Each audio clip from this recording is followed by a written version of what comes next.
Salam aleikum, a lejohet me bë plane për të ardhmen, do e bëj këtë punë ose atë punë, apo është e ndaluar?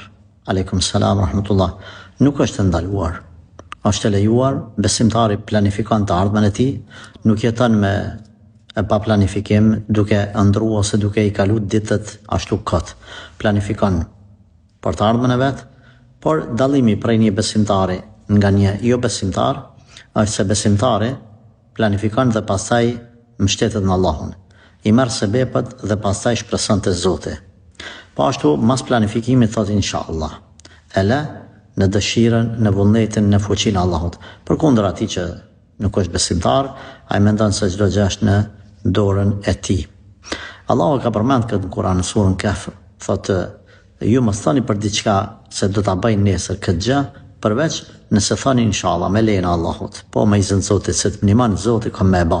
Pra, lejohet me planifiku nëse themi e mbështetim masi ti bëjmë planet, masi ti analizojmë të gjitha detajet, themi me izin e Zotit. Po me izin e Allahut inshallah nesër kam më bë këtë punë. Nëse nuk thuaj inshallah nuk është e lejuar.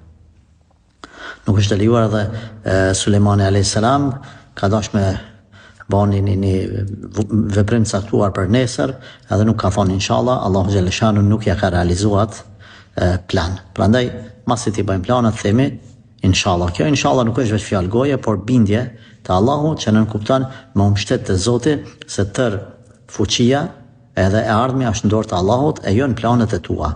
Po ti mi marr planet, mi marr sebepet mos më mbet dembel. Kjo është qëllimi.